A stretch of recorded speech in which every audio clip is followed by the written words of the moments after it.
मूर्ति निर्णय गोचर फल कथन कहने की एक अनूठी विधि है। इसका प्रयोग हम गोचर के अन्य नियमों के साथ कर सकते हैं। मूर्तियाँ होती क्या है? यह गोचर के चंद्रमा की जन्म चंद्रमा से स्थिति है। उनको अलग अलग नाम दिए गए हैं। ये मूर्तियाँ 4 प्रकार की होती हैं: स्वर्ण मूर्ति, रजत मूर्ति, ताम्र मूर्ति, लौह मूर्ति।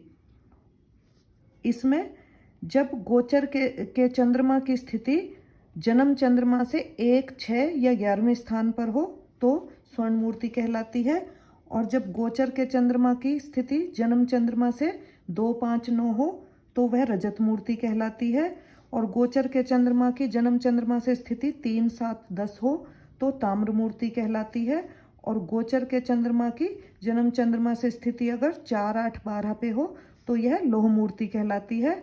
ये अपने नाम के अनुसार फल देते हैं।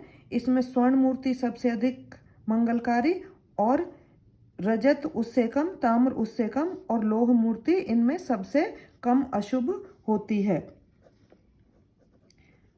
इनके लक्षण: अगर स्वर्ण मूर्ति होती है तो उसके परिणाम होंगे अत्यधिक मंगलकारी व शुभ परिणाम। रजत मूर्ति होगी तो ग्रह का गोचर उत्तम होकर अच्छे अवसर और परिणाम देगा। ताम्र मूर्ति आएगी तो ग्रह का गोचर मध्यम होकर शुभ अशुभ मिले जुले फल देगा। अगर लौह मूर्ति आती है तो ग्रह का गोचर परेशानियां ही और समस्याएं देगा। तो इसके लिए हमने करना क्या है? इसके लिए जब भी किसी ग्रह का राशि परिवर्तन होता है उसका हमें टाइम नोट कर लेना है, बिल्कुल एक्यूरेट टाइम नोट करना है हमें। जैसे अभी मैं 30 अक्टूबर 2023 की बात कर रही हूँ कि राहु केतु का राशि परिवर्तन हो रहा है। ये शिलोंग में 2:13 पर हो रहा है।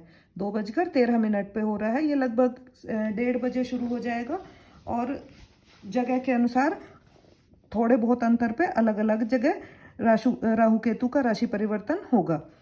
तो अब इसमें जिस समय राशि परिवर्तन हुआ है उस समय की कुंडली लेनी है, और जिसका जातक या जातिका का हम निकाल रहे हैं उसकी जन्म कुंडली लेनी है। तो ये एक जातक की जन्म कुंडली है जिसमें चंद्रमा मीन राशि पे है, जिसमें चंद्रमा जन्म के समय मीन राशि पे इस जातक की मीन राशि है। और अगर हम 30 अक्टूबर 2023 की बात करें तो इस समय बिल्कुल एक्यूरेट टाइम पे चंद्रमा हमारा वृषभ राशि में है। वृषभ राशि में है तो इसको हम कैसे देखेंगे कि स्वर्ण मूर्ति है, रजत मूर्ति है, ताम्र मूर्ति है या लौह मूर्ति है? तो इसके लिए हम वृषभ राशि को देखेंगे जन्म राशि से, जातक की जन्म राशि से। अब ये हम अगर देखें तो यह 1, 2, 3 तीसरे स्थान पर है। अब तीसरे स्थान पे अगर हम इसका देखें मूर्ति कौन सी आई है, इसकी तीसरे स्थान के अनुसार ताम्र मूर्ति आ रही है। इस जातक के लिए ताम्र मूर्ति आ रही है, तो ताम्र मूर्ति का फल है ग्रह का गोचर मध्यम होकर शुभ अशुभ परिणाम देगा। यानी इसके लिए राहु का जो गोचर है वो मिक्स फल देगा। अगर हम इसको गोचर के साथ हम अगर टैली करें तो राहु का गोचर शुभ होता है 3, 6, 10, 11वें भाव में, जो जन्म चंद्रमा है उससे, और अन्य में अशुभ होता है। तो अब ये राहु मीन राशि पे गोचर करेगा, और इस जातक की जन्म राशि भी मीन राशि ही है, यानी कि यह जन्म राशि से पहले भाव में ही गोचर कर रहा है। तो इसमें अगर हम इसका फल देखें तो पहले भाव में ये अशुभ। अगर राहु का गोचर जन्म चंद्रमा से 1, 2, 3 इस स्थान पे होता, 4, 5, 6 यहाँ पर होता, 7, 8, 9, 10 यहाँ पर होता और यहाँ पर होता, तो यह शुभ परिणाम देता, परंतु यह अब अशुभ परिणाम देगा।